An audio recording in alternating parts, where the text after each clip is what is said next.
board, then the floor is yours. Yeah. Hey everybody, thank you so much for being here. We are constructing sustainability, reimagining the built environment. I am Clare Lantzer. I'm Ashley Duncan. I'm Jacob Hernandez. And I'm Victoria Muharsky. Should have thought about the microphone thing. So before we begin, we'd like to break down our title a little bit. So sustainability in the context of our projects refers to green building practices. That includes things like using renewables for energy efficiency, alternative materials, resource conscious construction, and a number of other practices that ultimately work towards the goal of decarbonization. That's reducing CO2 emissions throughout the life cycle of a building. Constructing sustainability, we were trying to do a little bit of a play on words. All of our projects have something to do with constructing new developments or buildings which are part of the built environment. Reimagining this built environment is going to include a number of things, but one part of that is questioning the way that we have been building new developments, right? We need to start incorporating things like green building practices to adapt to a changing climate. And my colleagues will explain why that is a necessity right now. Yeah, so when it comes to the climate crisis, emissions does play a significant role. And when it comes to this built environment, it contributes a lot to that. So in fact, one of the world's largest emitters is this building sector. This accounts for both operational and embodied carbon, according to a global stats report from 2021. So the building sector emits about 39% of global CO2 emissions, 28% of it, which comes from the operation of buildings, and 11% of it, which comes from building materials in the construction. And with that, Victoria's going to talk a little bit about the adapting to the changing environment. So the built environment accounts for 39% of global greenhouse gas emissions. 39%. Let that sink in. That's a tremendous amount of emissions just for a single sector. So much so that at the 2021 UN Climate Change Conference, also known as COP26, they dedicated an entire day out of their 2-week agenda to discuss the industry's decarbonization efforts. An entire day dedicated to the decarbonization of just the built environment. The why behind our projects is to further promote these decarbonization efforts. We want to see a significant reduction in global greenhouse gas emissions, and with the green building practices outlined in our projects, we can make it a reality. Yeah, so our goal is to communicate these hard facts to our community sponsors and stakeholders. With these findings, we hope to increase sustainable development awareness, education, and social responsibility amongst corporations and management and implementation practices in terms of how to perform sustainable development practices and green building practices. We believe that providing these materials and frameworks, we can change the way sustainable development is implemented all over the world. We'll start our presentations, and I will give this to Claire. Thank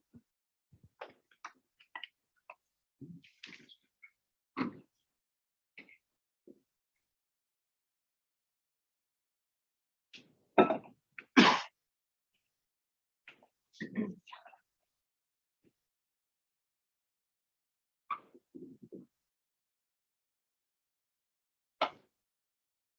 All right, again, I am Clare Lantzer, and I will be collaborating with Cold Harbor Institute, with whom I am a fellow, and Habitat for Humanity of Gunnison Valley. This will also include a number of other stakeholders, but wanted to thank Emily of Cold Harbor, I think she's back there, Julie Robinson of Habitat for Humanity, as well as Liam Barrett of Habitat and Hearth Design Build. For my project, oh, not quite, sorry, thank you. My project is going to be designing what I'm calling a master plan, which feels like my villain origin story. I wasn't supposed to say that, but I'm saying it anyway. And to be outlining some of the fundamental components for a design build school. This would be a physical school in Gunnison that teaches hands-on courses integrating the design and the construction process of a building. Typically, these processes are very separate. I'm really excited about a project like this. I came to Western actually being curious about sustainable and affordable housing. And I think a lot of the steps over the next year are going to overlap with doing something like initiating a housing cooperative community. That's something I've been kind of interested in. So this should be a very proactive project. There is a desperate need for a project like this, not just locally, but globally. The housing crisis, the climate crisis, these are very interconnected issues. And if people want to get involved, that's not always accessible to them. It's a financial and it's a time commitment among a number of other factors. Therefore, a design build school is a great opportunity for people to get involved. So that can be students, it can be beginner architects and constructors, builders, I guess, as well as professionals if they're interested in continued education. They can get some of those skills and new technologies with green building practices. As with any movement, local community collaboration is a key component. It starts at the local level, and Gunnison is poised to be a great leader in this area, in this movement. My project is going to take on a few different stages. I'm going to start with some extensive research, feels very broad right now, but I'm going to be looking at best practices of existing design build schools and similar programs. This will then lead to community engagement events, paying special attention to including people who might not often have a seat at that table to make sure that their input is heard as well. This process will then inform the construction or the design of the actual master plan. I'm envisioning that being like a report, and that report will outline some of the fundamental components of a design build school in the Gunnison Valley. I'm now going to pass this off to my colleague, Ashley Duncan. Thank you.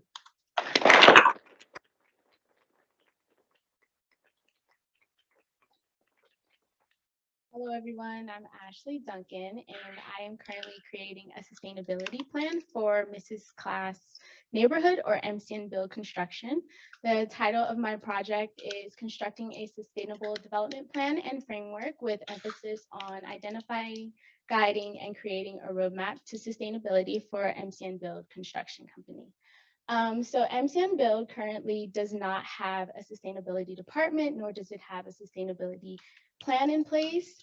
So although they perform lead initiatives, certifications on government buildings, and when clients specifically ask for it, they currently do not perform any sustainable practices in their everyday construction life or projects. They are in compliance with DC regulations, laws, and codes, but as a construction company, construction companies lead the industry, the global industry, in resource consumption and waste production. So it is their social responsibility to, reduce these pollution outputs and inadvertent burdens in these communities where resources are mined and transportation and other pollution outputs occur. So we are asking them to become socially responsible by creating a sustainable framework that aligns with MCN Build's vision and mission in order to decrease the gaps in demand and production for environmental initiatives and sustainable development. So some of the stakeholders I have identified are MCN Build itself, specific clients or investors that they have identified are okay for feedback, as well as municipalities such as the Department of Consumer and Regulatory Affairs and Sustainable DC. Next slide. Some barriers and access points that I have identified with this project are education. So educating the employees. Some employees don't know what sustainability is, nor do they know what sustainable development practices are. So this can be a barrier when implementing new sustainable practices for the company, as well as workforce development, which are trainings, orientations, education programs. So they might not be adapt to this change and not in support and offer a lot of pushback just because they've been doing things so long, they might not want to change it. So some points of access that I've been able to gain are cooperation with Lisa Anders. She's the Vice President of Business Development at MCN, and she heard my plea for a graduate project, and I'm so grateful for her. So she's provided me lots of resources like access to the company, as well as data on their past and previous projects, and yeah, entry point to the company overall. Next slide. So my intent is to deliver a annual sustainability assessment. So this is so the company can measure their progress with or without me. They can see what they're doing from the next year, from year to year.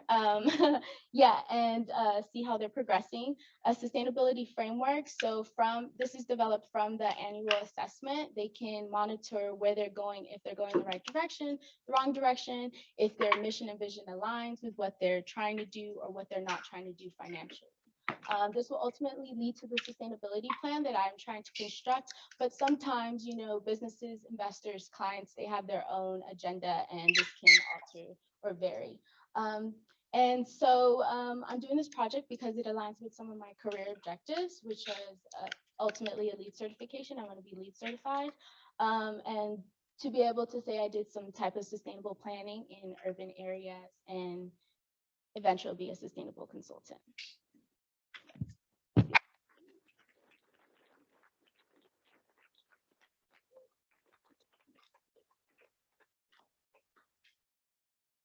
Hello. So I'm doing my project with the Valley Home Energy Advancement Team, which is GB Heat. So you can click one more, two. There we go. Sweet, right there. So yeah, what we're doing is identifying and strengthening our impacts on our clients and the environment. So one of the things that we want to do is increase outreach to more people in the community and get more people to basically apply to this amazing program. It's an income qualified based program. So with this, what we do basically is do energy advancement upgrades to homes. So we do an assessment first, and then we do come in and contract people to do like this work in a week most of the time. So these things vary from installation to something as small as replacing light bulbs with LED light bulbs. And this project really just serves some of the most vulnerable people in this community. Most of our clients are seniors, people with disabilities, the local Hispanic community here in Gunnison. And this is pretty important stuff because, you know, as you know, the winter is gonna be pretty tough. I would know coming from coastal town up to here. So yeah, so having these upgrades to the homes just really will help a little bit with the comfort and also a little bit save some costs to their homes. Next slide, please. So yeah, the significance of this project is pretty vital in the sense that we want to understand the greenhouse gas emissions effect with our upgrades. And then with that, we want to also understand how much energy is being saved and the cost that's being saved through this program. So with that, our actions with this contributes a good amount to the valley in the sense that just recently the city of Gunnison has the CARES plan, which is a climate action plan that they drafted, and this will help kind of aid that with giving them some of the data that we find through this project. Next slide, please. So some of the deliverables with this project is going to be, I'm going to have to find some participants, interview them, get their feedback on the program and experience with that, and analyze all that data from all the participants. So that's going to be in this project report. In addition to that, I'm going to have to calculate the cost and greenhouse gas emission savings. So it's definitely a very delicate, hard process. I'm still learning. It's going to be very tough. And then also what I have to do is to contribute to this advertising outreach process, I'm going to also turn in 2 case studies. So I'm going to ask 2 people like, oh, is it okay to share your story, your what you thought about the program, create basically like a little pamphlet to share with people. And then the last thing I'll be doing is writing 1 or 2 grants to help, fund this amazing program, and they'll just be just prepared for them to when they want to submit it. So yeah, that's pretty much it. And then Victoria's gonna talk a little bit about our project. Thank you.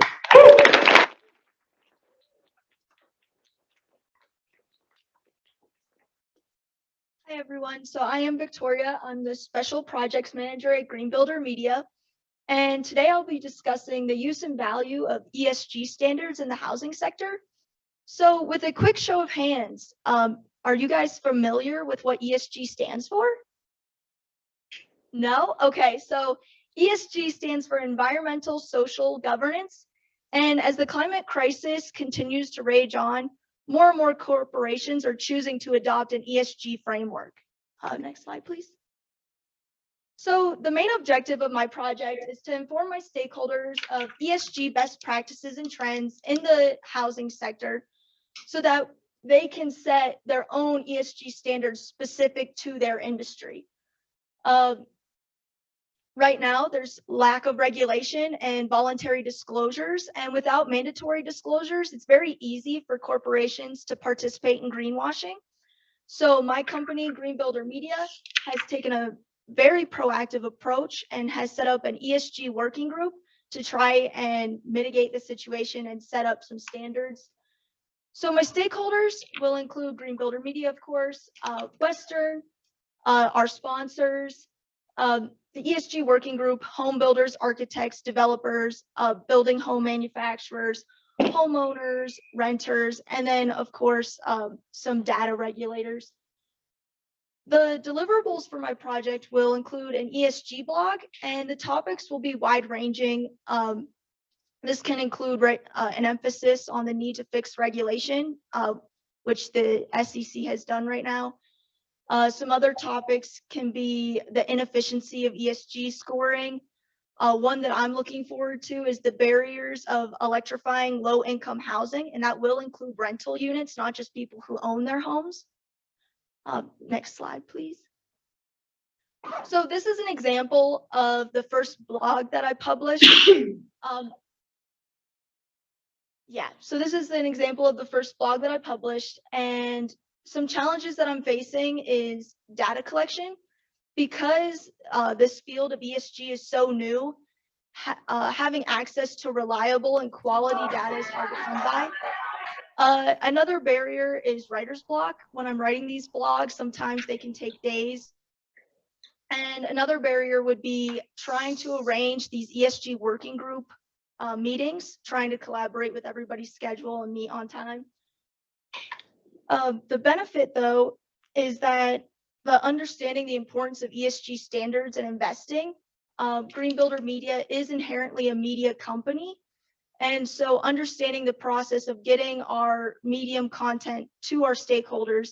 So in this case, we have a dedicated social media team who will release my blogs, my colleagues' blogs and webinars to the public so they have access to this information. And with that, that's the end of our presentation, and we'll open it up to questions.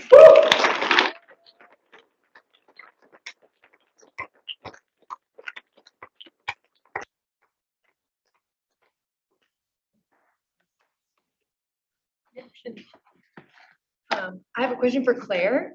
I'm wondering if there are opportunities at Western or with any of your stakeholders to continue the work that you're doing when you're done with your project. Yeah, so Cindy's question was whether there are opportunities beyond my project for Western to get involved with this project, right? Potentially first years. Yes, definitely. And so my, again, master plan is going to be kind of laying out the next steps for this building. It's not going to be the full initiation phase.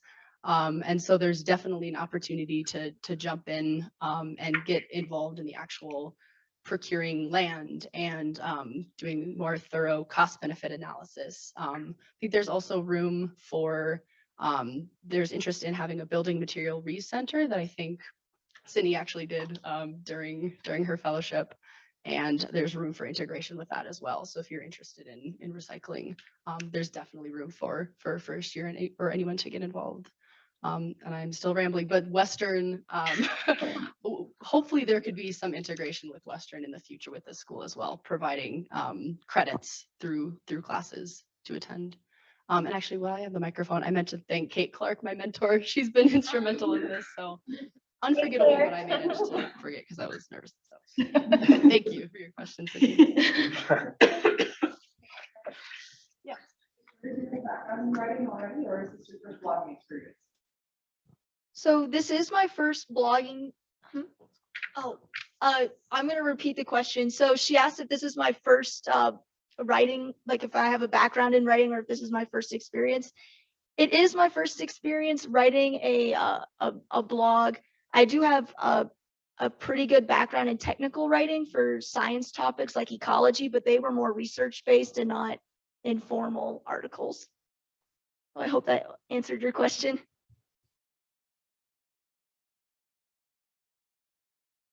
Is there time? Okay. Jacob, I'm curious. Have you come across any astonishing metrics regarding home energy efficiency in the Gunnison Valley? So the question is if I came across any metrics when it comes to home energy upgrades. That's right. That you saw and you were like, wow, because it's very cold here and the houses are not well insulated. So I imagine looking at the numbers, you may have come across a number that you were like, wow, we really have work to do. Yeah. So yeah, it is kind of, I can't think of the top of my head, like throw numbers at you. But yeah, it's been pretty astonishing to see. We do have we do have a pamphlet that kind of shows like some of that stuff, like how much the cost that's been saved in comparison of the greenhouse gas emissions compared to like real life things. But yeah, I just need to we need a more update. This is from like 2018, 2019 or something. So it's pretty old. But yeah, it's definitely, and then researching just kind of like our whole topic, the construction and residential buildings, how much that contributes. Doing that research was pretty astonishing to see the numbers. And when you think about it, a lot of people do spend times in their homes, whether it's office or just in the comfort of their home, just living.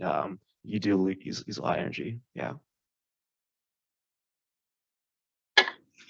Ashley, have you, since you're working with a building company and trying to research like green building practices, has there been any pushback at possible like increase or like decreasing their bottom line in order to implement these things? Or are they like super on board, or what has that been like? Yeah, so Brett asked if there has been any pushback trying to implement this, I guess, sustainable development framework or plan. So it's been challenging. Honestly, they don't care. It's really one person who cares. She was like, this is a great idea. Thanks for bringing it to my attention.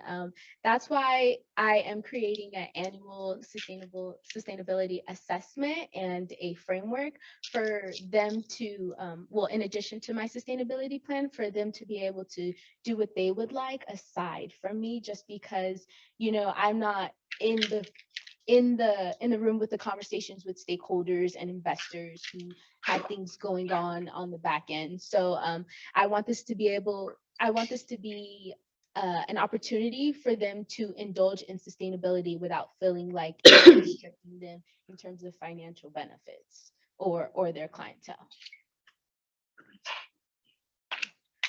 With this question, we can close the panel. And a big applause.